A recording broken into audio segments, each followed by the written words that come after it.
In today's episode, I'm joined by historian Ruby Lal. Ruby is professor of South Asian history at Emory University. She is the author of several books and a finalist for the Los Angeles Book Prize. And I was lucky enough to sit down with her and discuss her latest book, Vagabond Princess, The Great Adventures of Gulbadan. We discussed the Mughal Empire, the descendants of the great nomadic empires of Genghis Khan and the Mongols, as well as Tamerlane. But the Mughals created their own distinct empire and culture, ruled large parts of Central Asia and India, and they rivaled the great empires of the world for hundreds of years, from the 1500s into the 1800s. Ruby and I discussed the cultural, economic, and military achievements of the Mughals. We also talk about Gulbadan's life as a princess of the Mughal Empire, her incredible and unprecedented journey to Mecca, and the political drama that caused between the Mughal and Ottoman empires. We discuss leadership and authority in general during this time period, the role of Islam on culture and economics, women in the Mughal Empire, harem politics, and the role of the Portuguese and other European actors in disrupting the Indian Ocean status quo at the time. We also get into the nature of historiography a little bit and the purpose of history, what it means to tell a historical story, why some sources and stories get slowly silenced over time, and how themes of oblivion and erasure run through Ruby's work as a historian.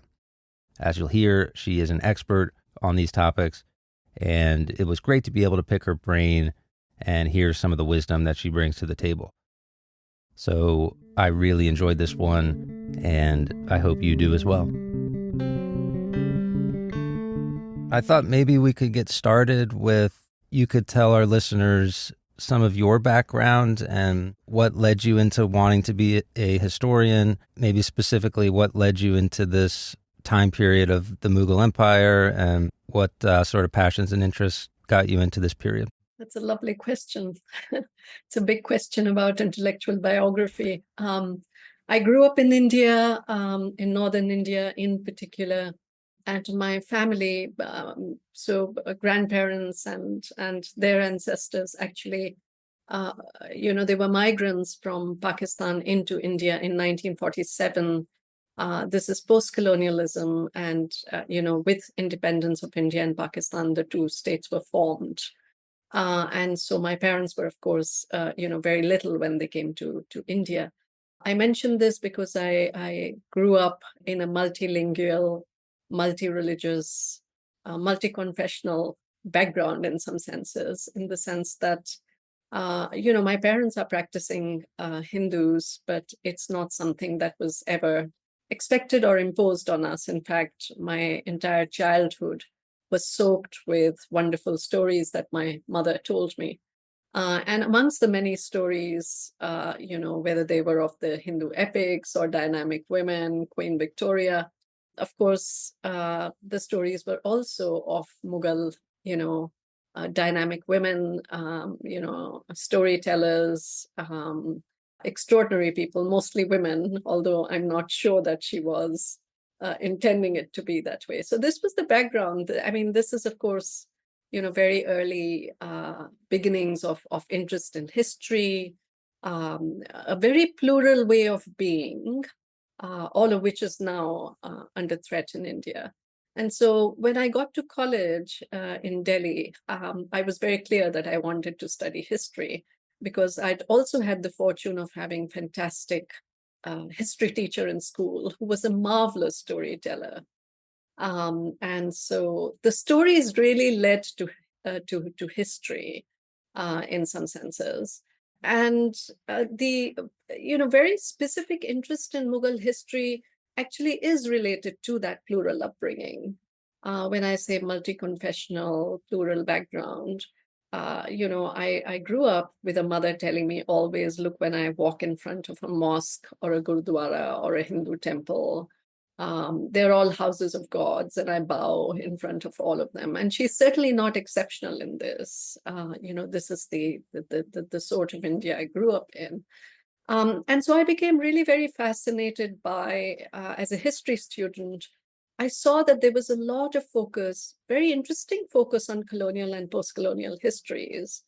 But the time prior to that, which is in some senses seminal in the production of this plural ethics that I'm talking about, the vast sort of years before, in fact, centuries before the British rule, really fascinated me. And Mughals are, of course, a dominant force in that period. There were any number of other dynasties before them.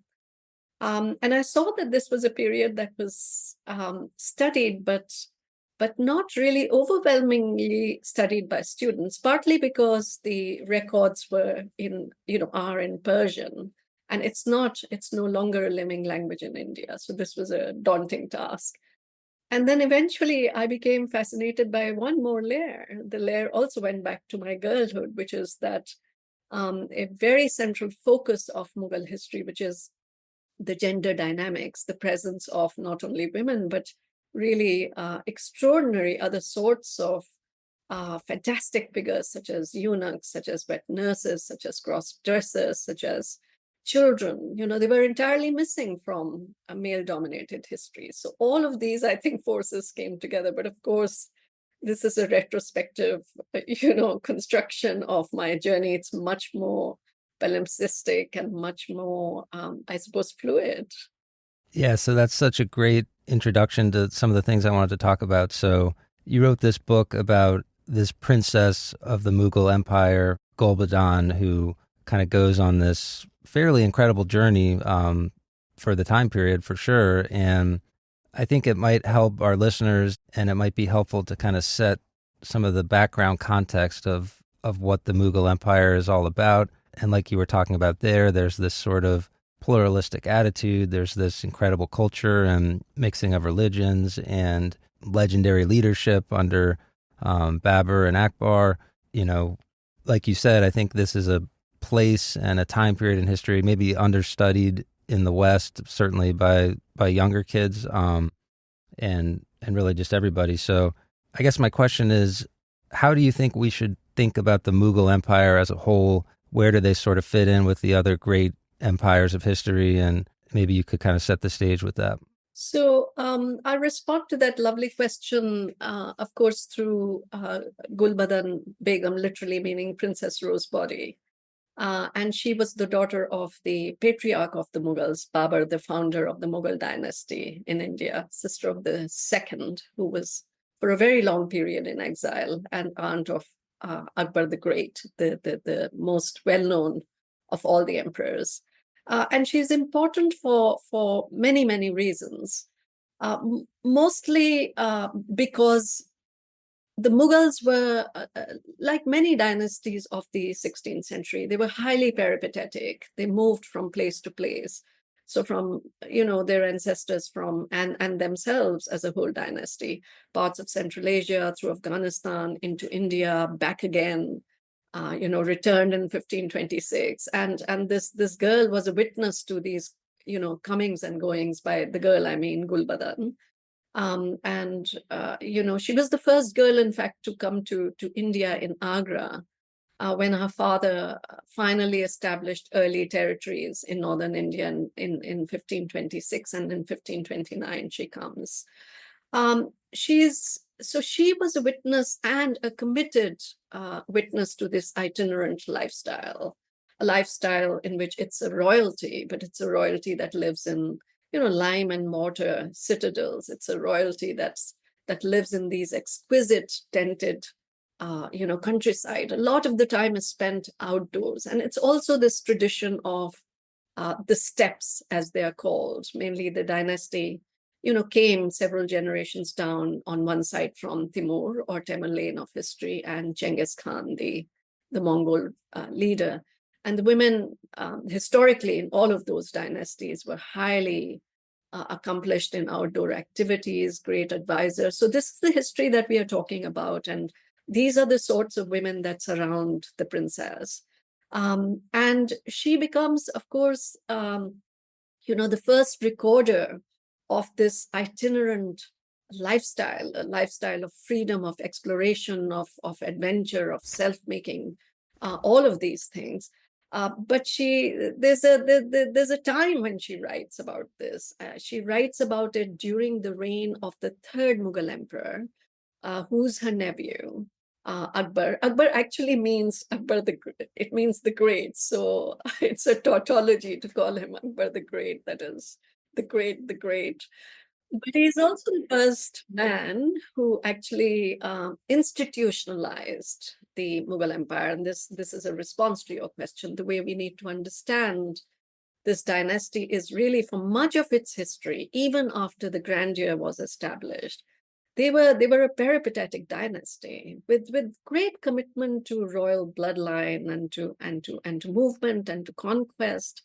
But really, this kind of commitment to being, so Babur, Gulbadan's father, the patriarch, he writes this exquisite book called The Chronicle of Babur, which is nothing but observations as he moves. He was this kind of a succulent observer who wrote about, birds and trees and animals, the tribes, the width of the rivers, the people.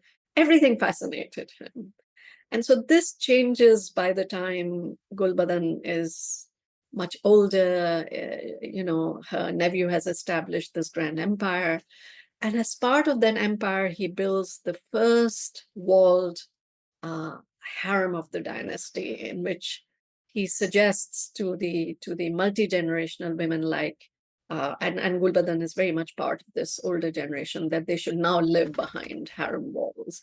And harem is basically, this was meant as a gesture to sanctify the women, to make them sacred, so that these great women, right, they were inaccessible and they couldn't be seen by public at large. That was the idea. But that was part of his own imperium and his own sort of heightened sense. And part of his ambition was also, and this is of course related in the book, and I'm jumping steps here, but was also commissioning the first imperial history of the empire, called the Akbarnama. And he invites only one woman as a contributor to that. And so Gulbadan becomes the writer of this. But between the writing and her leaving the harem, of course, a lot happens. And that is what my book covers. You talk about Gulbadan growing up, and part of that is this idea of the harem that you just talked about there. And that might be a bit of a foreign concept, but I think it also plays into some of the things you talk about with whether it's Babur or Akbar, these sort of great leaders of the time period. They want to seem like they have the authority and like they have the power, and they are doing certain things to always kind of seem that way, where it's all about the image, right? It's kind of similar in a modern way. Like you could imagine these guys on social media very carefully cultivating everything they do. And Gulbadan is growing up in this environment, and she's, on the one hand, respectful towards that sort of tradition and that authority, but on the other hand, she is resisting against that in her own ways. So maybe could you talk about that tension a little bit? Yes. So the way she grows up, of course, I mean, alongside the step tradition of this dynamism and outdoor and all that, of course, modesty is very much in play, and women have to, follow some sort of ethical codes of being and what they can do and what they cannot do and all of those sorts of things. But a world is populated with very dynamic women all around her. So to give you one example, Babur's sister, a woman called Khanzada Begum, Babur coveted the seat of Tamerlane, his ancestor, in Samarkand, currently in Uzbekistan. And he leads these campaigns, and twice he's unsuccessful. In the third campaign, and of course, in these campaigns, women always traveled, because this is not warfare like modern day, right? There are very strict principles when you can attack, when you cannot attack, when it's dusk, you close off, and all sorts of things happen. So anyway, the women travel with him. His mother is there, the sister Khanzada is there. And eventually the Uzbek ruler, is very close to defeating Babur, but he sends him a proposal. And he says that if you are going to exchange your sister, give your sister to me, and I will let you leave the city safely. And basically, he barters his sister in the interest of the dynasty and his own, you know, safekeeping. She returns 10 years later, and there's an exquisite image of her that was cast in the time of Akbar, that is Babur's, grandson, in the atelier. It's held in the Victoria and Albert Library in London, in which she sits, and he's come to receive her, and her hand is raised as if indicative of this incredible power, almost questioning, and her head is turned away from him. And Khanzada is not the only woman who sacrificed herself. I mean, in this book in particular, I chart a large number of women who were bartered in the interest of the dynasty. But when they returned home, I mean, these are contemporary words we are using, right? Bartered and sacrificed. The point is that this is not how they were looked upon. They were not looked down upon. In fact, they were elevated for quote unquote the sacrifice that they had made. So there are women like that. There are incredible long-standing servants is not the right word. So there's a woman called Bibi Fatima who was the wet nurse of the second king, Humayun, who was also Gulbadan's brother, half brother. And she's this kind of strong woman who becomes in charge of the harem quarters. She's a great fighter. She has tremendous physical power, and she's extremely important in the household. And you have Hamida, who's the mother of Akbar, sister, and wife of Humayun. And so when Humayun was in exile, he falls in love with her. I mean, he's in exile, he has lost his empire, but he sees this young woman and falls in love with her. I say young because she was 14 years his junior, and she has serious negotiation with Humayun's stepmother as to why she should not marry him. There's a quotation that Gulbadan has in which she says, "I shall marry a man whose collar my hand can reach, not a man whose skirt I cannot touch." So there's this, vivacity. So women are there in these incredible ways, negotiating, dealing with things, offering advice, conciliation moves, all sorts of things are happening.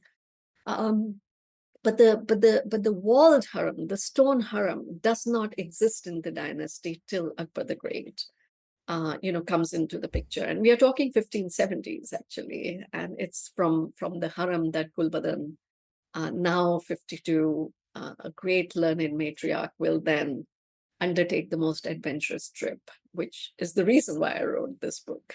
Yeah, so I wanted to ask you about, well, the Mughals are Islamic, right? They are ruling over, once they conquer India, a large portion of a Hindu population. And at least to some extent, their strategy to help rule is to use tolerance and to try to allow different religions to have a sacred place and to kind of be respectful of different religious traditions. Would you say that is an accurate depiction of how the Mughals ruled? Um, I would like to say, though, this is a very important question you're raising about confessional identities. So yes, they are culturally, Shia. I'm sorry, culturally Sunni Muslim, but there were any number of Shia women in the family, for instance. I mean, this is another branch of Islamic practice. Akbar begins to marry a large number of Hindu women. His first, and he lost a lot of children they died in birth, and he was desperate to have a child surviving. And and his this is a Hindu wife, his wife called Harka, who then eventually gives birth to Prince Salim, who becomes the next emperor, Jahangir, and the husband of the great Empress Noor Jahan, the subject of my last book. So there were Hindu women. There was also, by the time of the fourth emperor, Tibetan women were there. And the Mughals are extremely unusual in that they are in a Hindu-dominated, land. And of course, we should try to understand that it was not that they occupied all of India. It was never like that, right? There were territories with Babur to Delhi, Punjab, bits of Bengal, surrounding regions. And then with the second emperor, of course, he loses to Sher Shah, the Afghan leader in India at that time, is out of the country for 10 years and then comes back.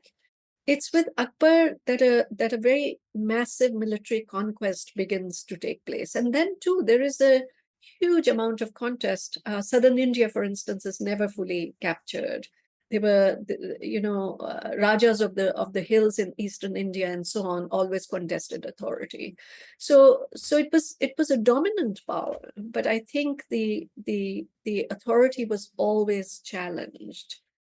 This fluidity, this kind of set of relations are very important to underline, as is the fact, and this is of course exemplified in Akbar's court. It's one of the most beautiful syncretic courts in that sense, that he's this philosophical experimental emperor who's very taken by Christianity. He invites Jesuits for very long conversations. Every Thursday he invites people of various religious faiths and thought to come for conversations.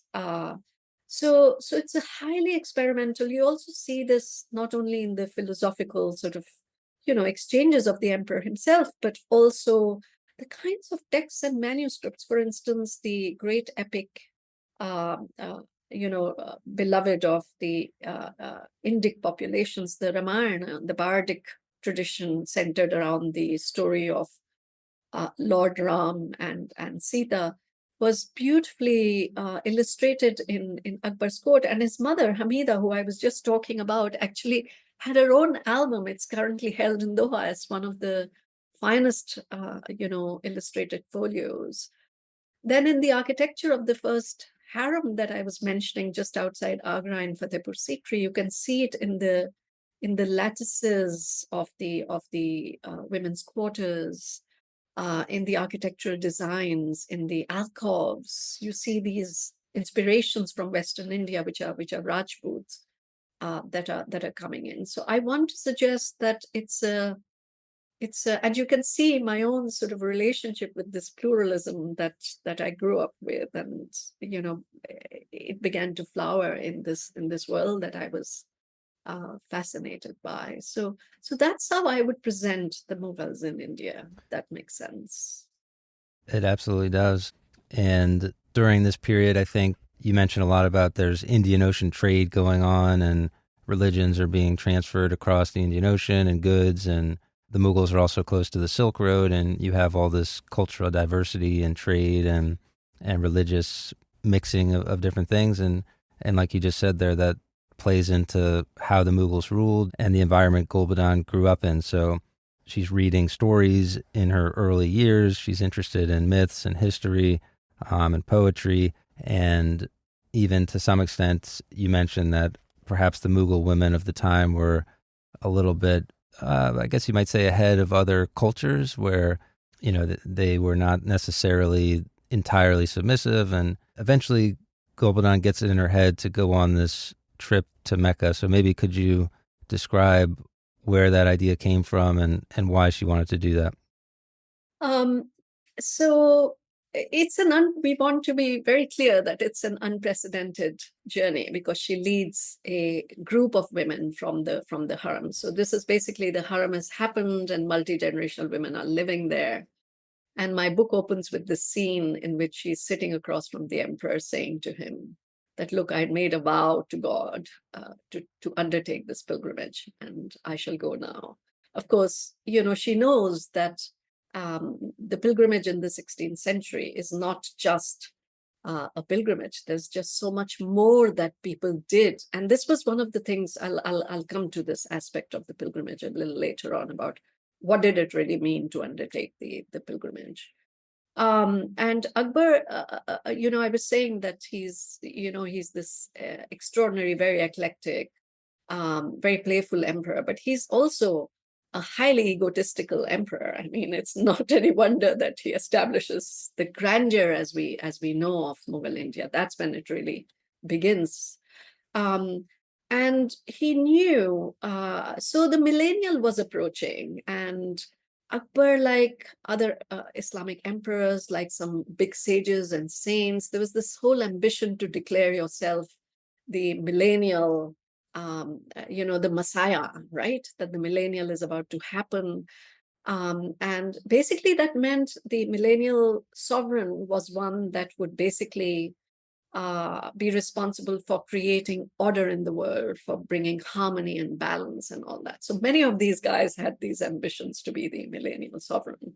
But key in this was also to establish their identity as great Islamic monarchs. And most of these Islamic monarchs actually never went on the pilgrimage themselves, partly because they had to be protectors of their territories and so on. And quite often the women of the dynasty took, these pilgrimages. And basically that meant that you could accrue blessings and then kind of bless your family by extension, because once you performed the pilgrimage or the Hajj, you became a Haji, and so the Blessed One, and so on. So he had his reasons for letting her go. They both had rather different reasons. I think she was essentially, I've been trying to establish this spirit of freedom that she was really dedicated to.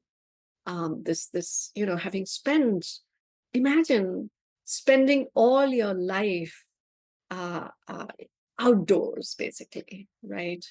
It doesn't mean I said only in raw country, but it's about the senses that feel things. The stone doesn't emerge in the ways in which it suddenly emerges with Akbar the Great in Gulbadan's life. So my assessment is basically there was a question, there was an intention, which was coupled with wanting to take this pilgrimage. But the question was really how to be, how to be this how to return even for a little while to being this itinerant, princess. Because one line, and again, I'm jumping steps here, even eventually when they're brought back, one line in the Akbarnama in the imperial history says that the women did not want to return. So that really tells you a lot. To me, that was one of the more interesting things about your book was, you might think about something like the Muslim Hajj as, oh, it's just kind of a religious journey. They're going to go pray, and it's all about religion. But as you point out, like the stakes are pretty high for a lot of different parties, right? It's wrapped up in trade and politics and, authority. Akbar wants to kind of seem like he's the guy who's going to be the one who determines what's what as far as Islam goes. And he's got this rivalry with the Ottoman Sultan, and Gulbadan has her own reasons for going that you just outlined there. And some of the complexity there, I think, is very interesting. I did want to talk about the Portuguese in the Indian Ocean. I thought it was very interesting. You point out this part in your book where Gulbadan tells Akbar, hey, I want to go on this journey, and basically Akbar kind of cautions her against it, and he's a little bit worried about the Portuguese. Basically saying, hey, they're going to be involved in it for the money, and you might get accosted, and it could be dangerous. So to me, that's interesting that a guy like Akbar, who's one of the most powerful men in the world, is worried about this type of thing with the Portuguese. So that kind of speaks to how disruptive the Portuguese were to the overall Indian Ocean sort of ecosystem at the time. So maybe could you talk about how the Portuguese interacted with Gulbadan and how they kind of fit into the bigger picture? Yes, I think it's a very important part of the story. And again, it points to, even in the context of relationships with Hindus and others, I was saying that the question of power is a very tenuous one.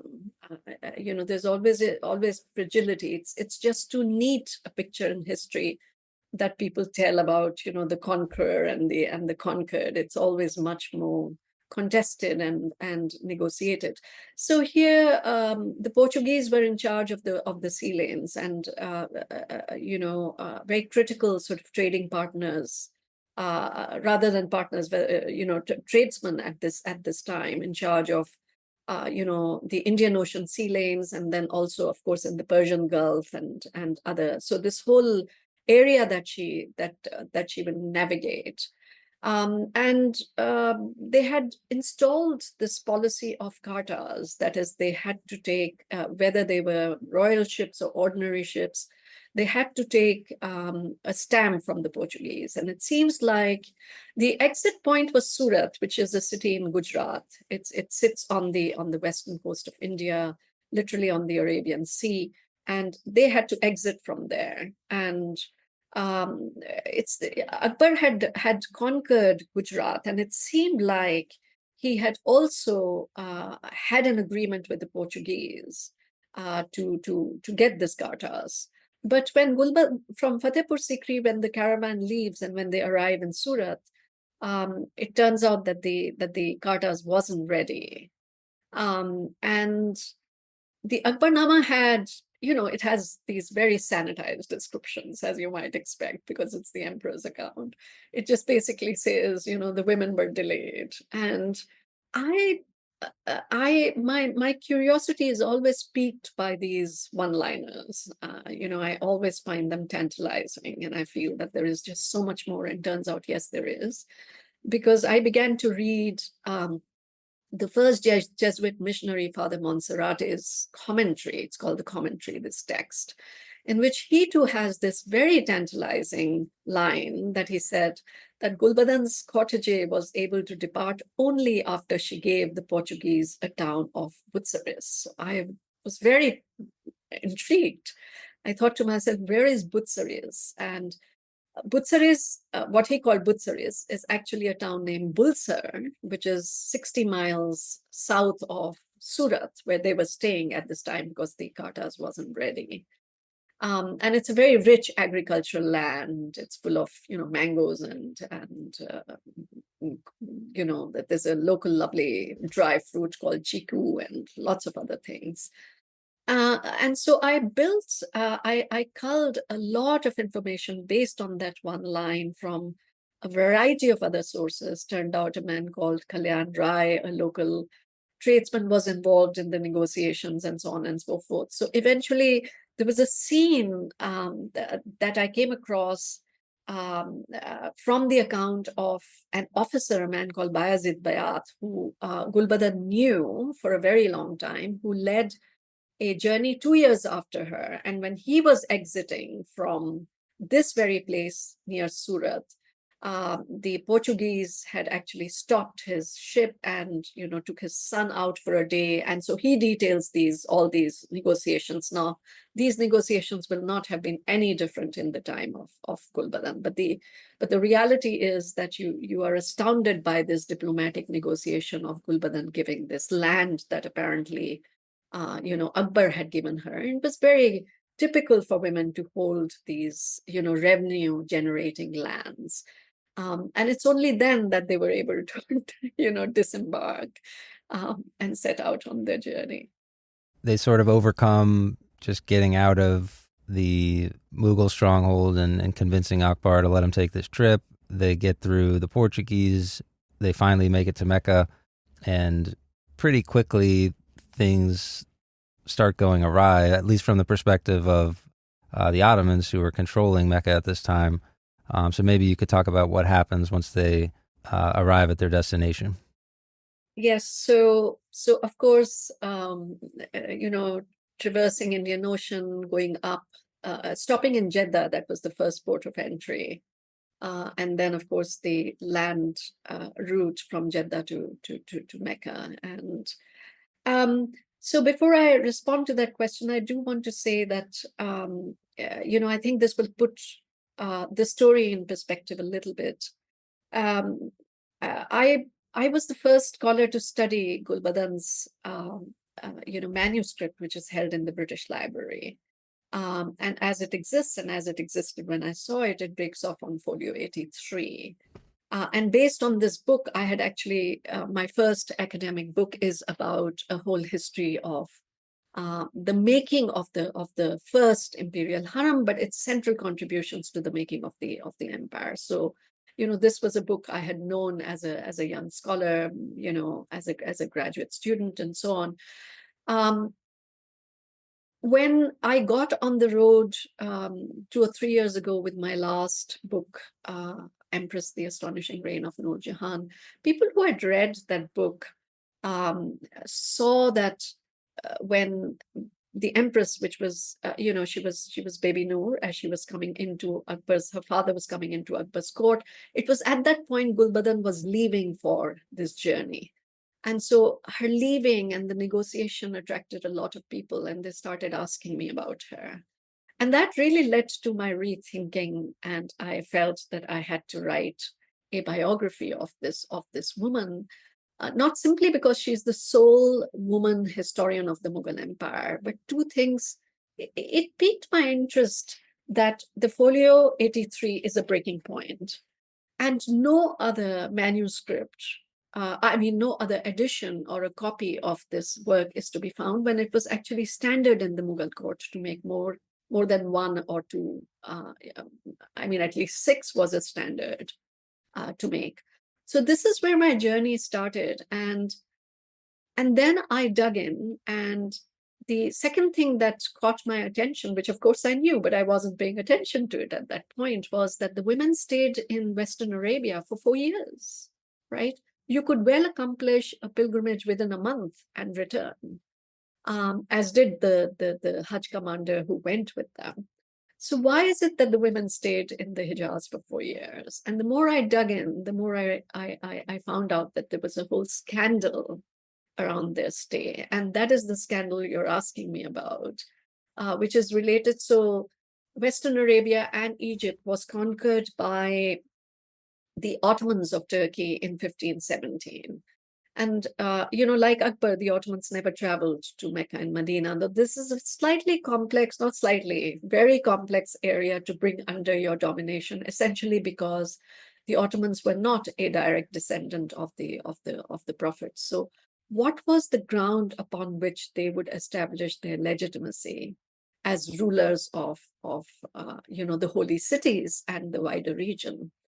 And one of the things that the Ottomans came upon very solid legal grounds, was that they began to establish themselves and declare themselves in all sorts of ways as what they call the servitors of the Holy Land and the holy cities and so on. And this meant being protectors not only of people who were doing the pilgrimages, but also of the local residents, of the Bedouin population, and these were very complex negotiations because, for example, the Sharif of Mecca, who, a man called during Gulbadan's time, was a man called Abu Sheikh Numay II. He was a very powerful authority for all Islamic monarchs. So it was, if you can imagine, there were many centers of authority, and all Ottoman rulers had to deal with these centers of authorities. And then they had these imperial guests, right? The women of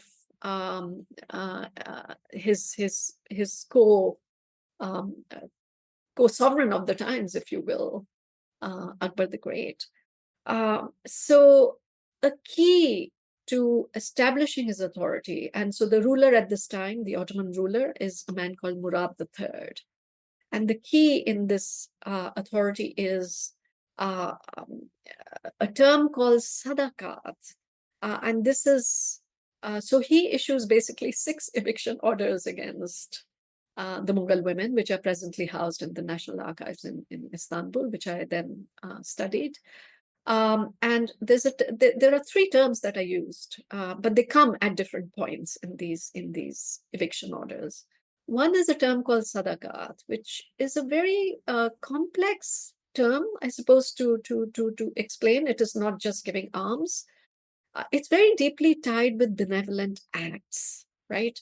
And the idea is that when you give sadakat, so this is an informal form of giving. Basically, you could just be speaking kind words. You could just be giving a date. You could just be, giving offerings of water, but you could also be giving cash. You could be doing any number of things. But the idea was that when you gave something like that, you were fulfilled. you were elevated, you were transformed. So it's a very high ground, as opposed to zakat in Islam, which is a very formal, by way of taxation, for instance, you have to make a contribution and so on and so forth. So this word sadakat came to be mentioned in the imperial orders quite a lot.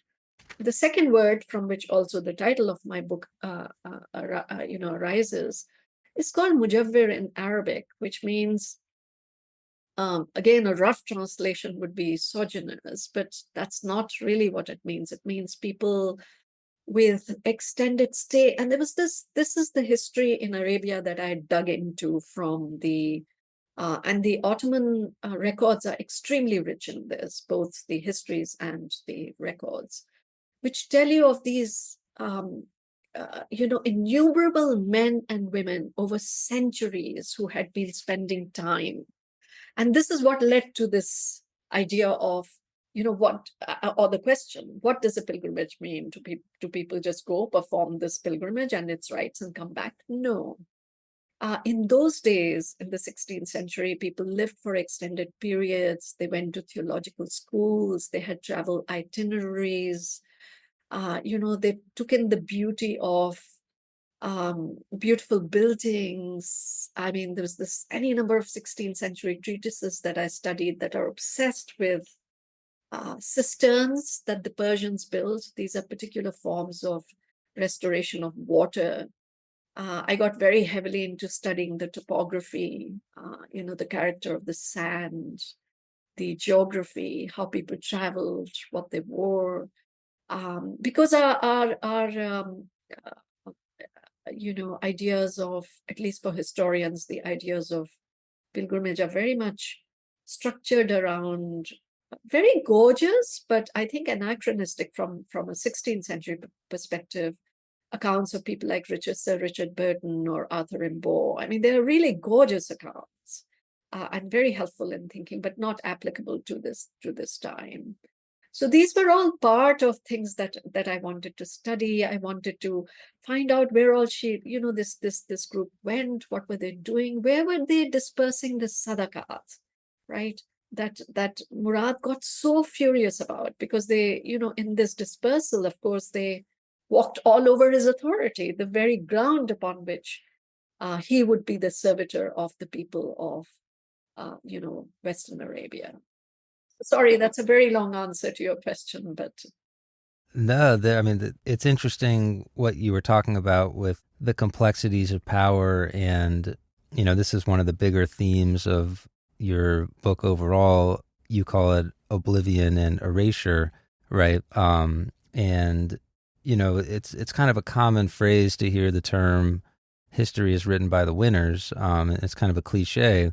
And I think you might point out that history is written by people who have points of view and they have biases, and they are growing up in a specific cultural and societal background that informs their views. And, you talk about when you were writing this book, or writing some of your earlier writings about this time period in history and about the women involved and about Gulbadan. Some other historians were saying, like, hey, like, why are you doing this? There's not enough sources to get the story. And to your mind, and probably to my mind too, like, wouldn't that be the point? Why wouldn't we want to know the story of people who we haven't heard the story from? And as you just described there, you have to go to all these other sources, right? Topography, geography, religious texts, authority, all kinds of stuff, right? So instead of just relying on the official histories or what in the past has been deemed important, by expanding your view and looking at different perspectives and re-looking at the same topic through a new lens, all of a sudden you're discovering all of these new things.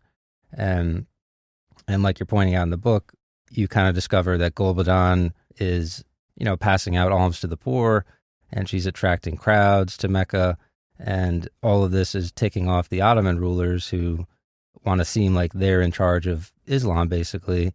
And meanwhile, this new person from India is showing up, giving people money and food and kind of like a new celebrity in town. And it creates this sort of diplomatic tension between the Ottomans and the Mughals. So I don't know if that's a question or not, but I think that's a very important comment, and I think in a way I hear you speaking about kind of touching on my passion, which is what is my practice as an historian. And I think you said history is written by winners. I would say history is written by men. And there are very particular practices. So this question, there are no sources for it. I was asked for the succulent reign of Nur Jahan. Isn't this representation? Things like that. And I've come to call it um, I see this as a male disbelief in the veracity of feminine experience and of these sources. So, an extraordinary example is, of course, Gulbadan's book. 83 pages of prose, the only example of a woman chronicler writing in prose. Mostly women wrote poetry, not only from the Mughals, but from that entire belt of the 16th century great empires, be they Ottomans, be they Safavids, or empires of. In fact, I think from any place, I mean, she would be the only woman writing a book, the only woman of her era writing this book. So what's the problem, right, around this book? And I think the problem is, as you were saying, that this does not fit the official sort of narrative, which is male dominated, lieutenants, armies, battles, agrarian history, what is classified as a scientific logical ground where facts can be proven and things like that, where there is no space for feeling, leave alone space for, extraordinary figures, the underdog in some senses. But once you come to these aspects of history, history really turns upside down. And I think because the world is plural, because I think the inhabitants of the world are plural, there'll always be space for this. And I do want to add one other thing, that the story of the broken folio. You see, with all this tension that was going on with the Ottomans, there was not a word from the Mughals. And we have absolutely no documentation on the Mughal side mentioning. But of course, I mean, sentences eerily creep in. There's a sentence that, and of course, Dot in 1580, Akbar sends another commander to bring these women back. And then there's a sentence in the imperial history that says the women did not want to come back, but also upon their return in the Red Sea near Yemen, Aden specifically, in the Straits of Bab el Mandab, they're shipwrecked and they stayed another 7 months, and there was this huge negotiation at that time, and then to bring them back. And so when the women come back several years after that, the emperor commissions the writing of the first imperial history, and Gulbadan is supposed to be the contributor, the only woman he asks as a contributor. And of course, she goes against the grain and writes this very subversive account that I've been talking about, which is full of feeling and, arguments of women with their men, bartering of women, children dying in war, not something he would have wanted to see. So, and his lackey, chronicler, Abul Fazl, the writer of the imperial history, is known to have several historians have established that, he would take what he liked, remove a lot of things, and basically Akbarnama is nothing but an adulatory account of, Akbar the Great. So, and Akbar was very censorious. I mean, he hated criticism. He packed off critics to Mecca. I mean, there was a critic in his own empire, a very interesting man called Badayoni, who wrote a 3-volume counter to the panegyric Akbarnama, which he wrote in hiding. It was discovered after the emperor died. So I'm not surprised that, I can definitely with confidence make an assessment that these pages were removed. I just want to add on to that, if you don't mind. I want to read a little passage from the end of your book where you talk about a note on sources. Okay. So you say, quote, Who decides what history is? Who decides what counts as a source? Who decides what is memorable and deserving of the name archive? How does a source become official or marginal?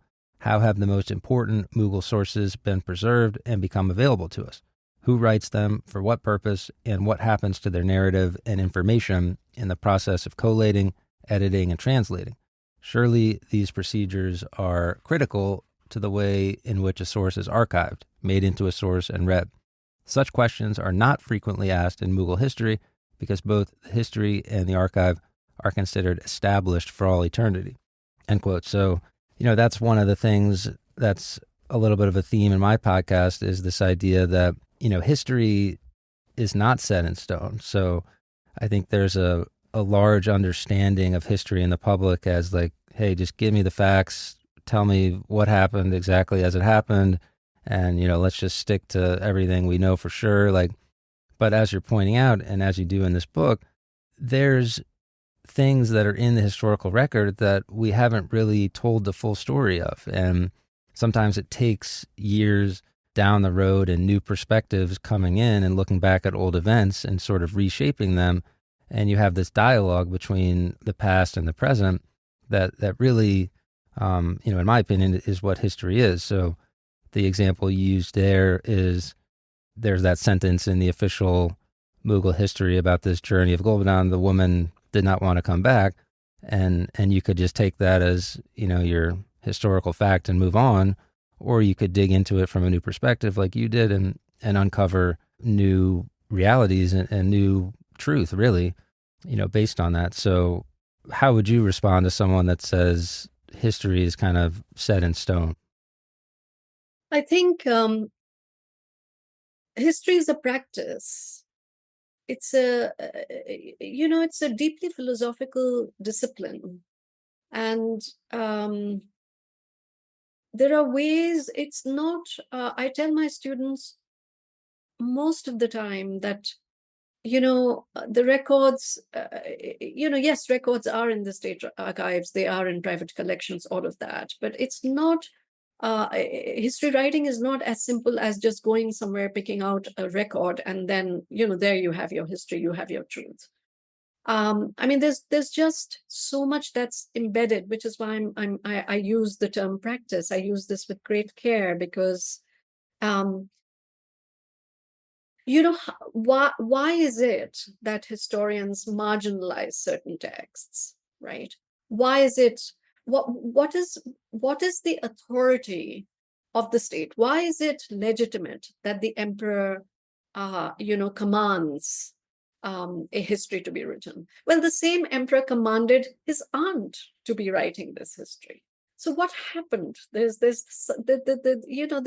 another question that, isn't this something about your own politics, that you accept the Akbarnama, the emperor's history, as legitimate official record, and you don't, of the singular Gulbadan, who too he, commanded to write. But then there are other things, right? I mean, for instance, I'm very taken by, and I put this into practice very deeply. What is the production of a text? What happens? What are the layers of action surrounding this text, right? So yes, I am interested in this truth that the manuscript of Gulbadan breaks off, right? But the story really builds by deeply getting into these actions, right? These actions of Murad coming in, issuing these imperial orders, the actions of the ladies, their own travels, their own journeys, their own intentions. So it's a certain kind of practice to engage. Then there are very kind of literal things, such as, typically historians, I mean, for a very long time, would use art, for example, for aesthetic reasons. Now, aesthetics is very good. I mean, art is, should please the senses. But Mughal miniatures, for instance, I've spent the last 10 years actually training myself in the iconography of Mughal art, right? So, for instance, there's only one painting in the British Library of Gulbadan, standing with a book, shown at the interstices of this gorgeous, very vast folio showing the marriage of Humayun and Hamida I'm sorry, not the marriage, but the circumcision of Akbar the Great. And when I saw this painting, I mean, I had seen this painting and I'd seen that at one corner there was a small image of a woman holding a book. And I thought to myself, who else could it be except Gulbadan? But then I had to, in painterly ways, come to see who holds a book. Why do they hold a book? I mean, in painterly ways, why do painters show people holding a book? Who are the kinds of people who are shown? And so by a series of actions, I then established that this would be Gulbadan, because there is no other chronicler, woman chronicler, with a book, and so on.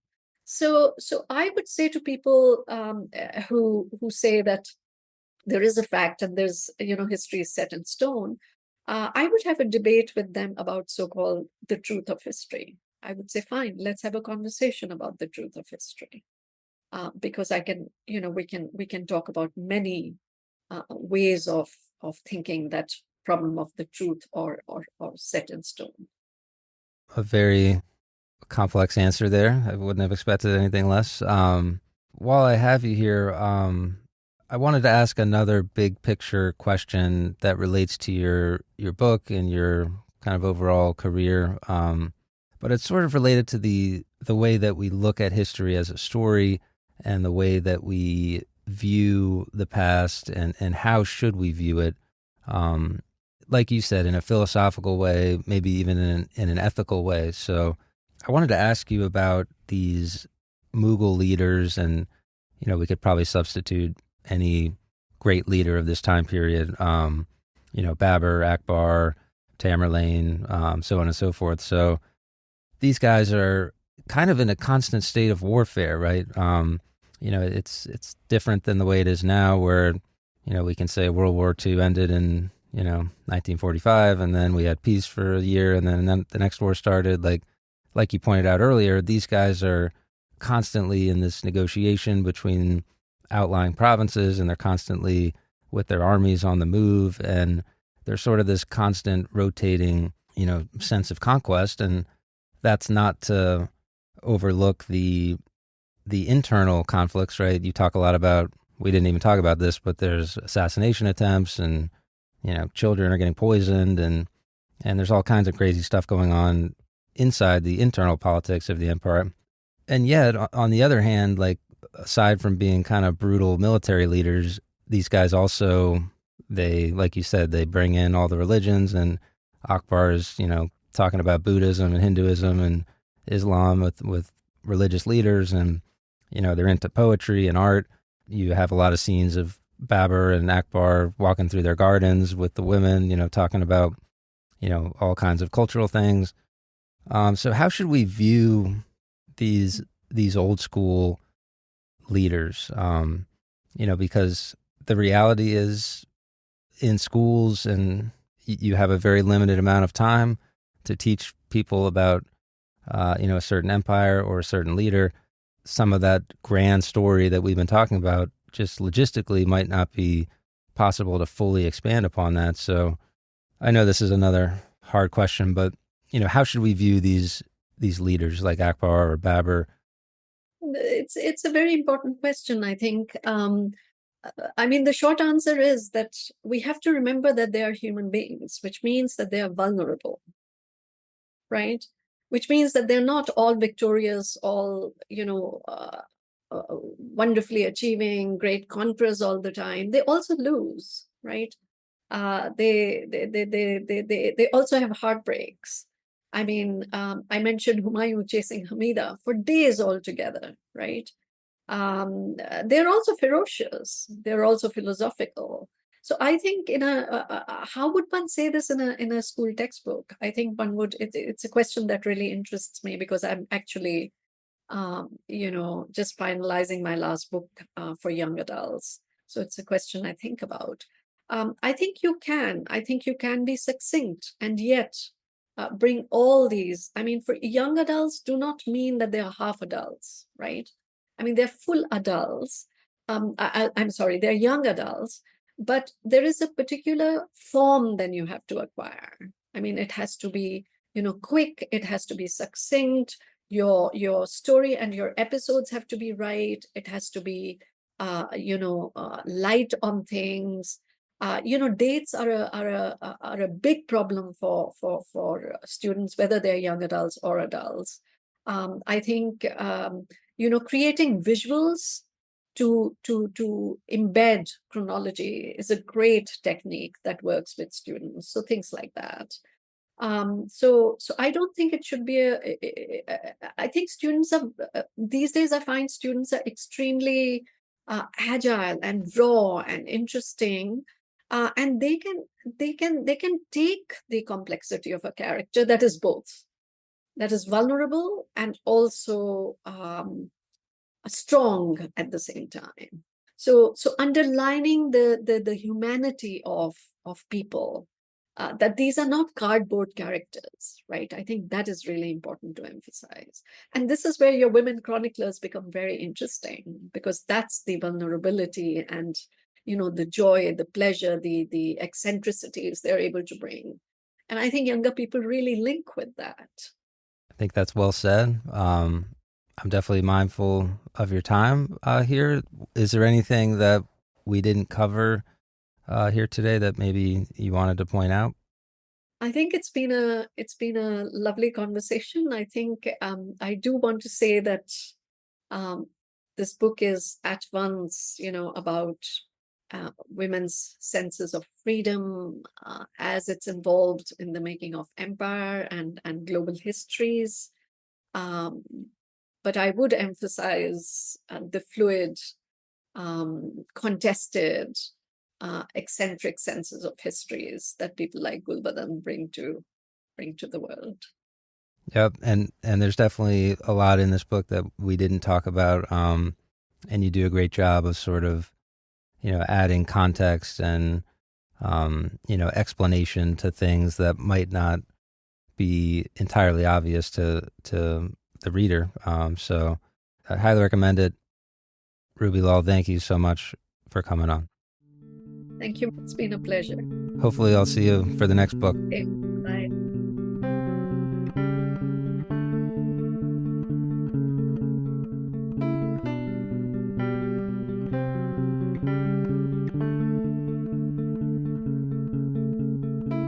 If you enjoyed this episode, you can subscribe on Patreon for bonus episodes and other perks.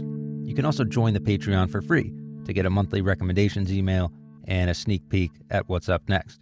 You can support in other ways, of course, by leaving a rating or review in your podcast app, by following on social media, YouTube, TikTok, Instagram, etc., by sharing with a friend, or simply by continuing to listen. You can also sign up for the email newsletter that I've been working on. Links to all of this stuff are in the show notes.